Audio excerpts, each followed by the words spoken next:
And let's talk about the situation in California for a minute. Personally, I have had several friends that have lost their homes.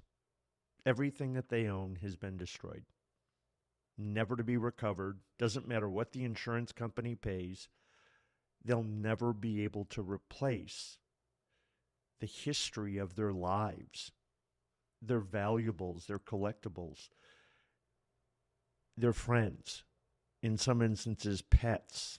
Um, the makeup of that community is done for forever. Now it can be rebuilt in a spirit, in a joy, and a reflection at some point in time will be achieved. Um, but the memories of what happened and the devastation never go away. My friends, their neighborhood, people that I don't even know, I start out by saying, God, my heart hurts. What a personal violation. What complete and utter loss of their identity. Because when your friends walk into your home and they see your history, you get a feeling of who that person is. That's all gone for those people. And it will take not days, not weeks, not months, not years. It will take decades to recover. The utter devastation. Who's responsible? Because nobody controls Mother Nature, we have to look deeper into that situation. We have to say, what's the responsibility of our leaders and the people that they manage? How do we allocate the funds that leadership collects for effective leadership? And what is the focus? And what are the results? What are the byproducts of the people who provide the funds to the leaders to distribute? What are the byproducts? And in this particular case, I'm disappointed because whether Gavin Newsom likes it or not, he's the leader of that state. And I happen to believe, not directly, but indirectly, the agenda and the focus and the things that he was espousing for Californians affected how money was distributed.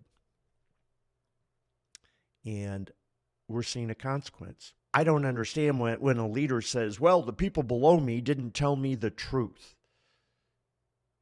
You probably had something to do with the people below you being in those positions. That's a reflection on his failure. Now, could he have stopped these fires? Absolutely not. He's not Mother Nature.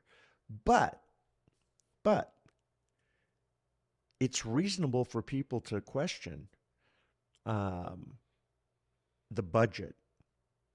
It's reasonable for people to question how the money was allocated, the amounts, and what it was spent on.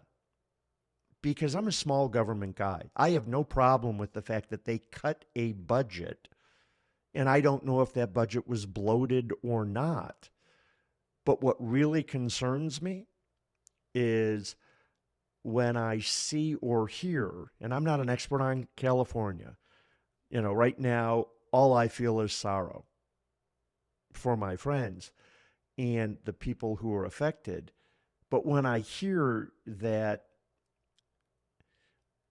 policies that I would refer to as liberal policies were put above common sense policies, and you say, maybe, Kevin, what's common sense policy in this particular situation?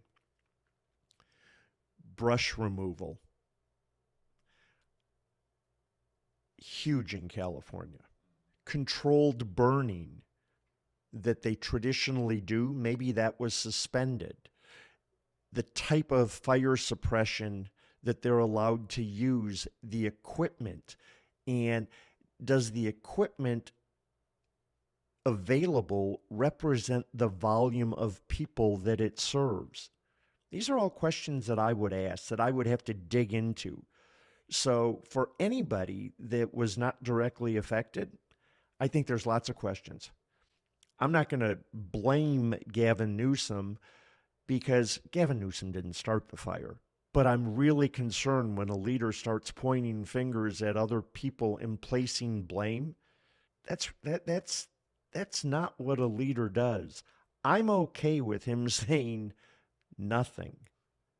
I'm okay with him saying we've got to look at this, and the public that has been affected and those that weren't affected have the opportunity and the right to see how we spent money, how we've spent it in the last year, how we've spent it in the past, and how we plan on spending it in the future. Terrible scenario, terrible situation, and it will be decades. The impact on our country will be felt economically for the next 5 to 10 years.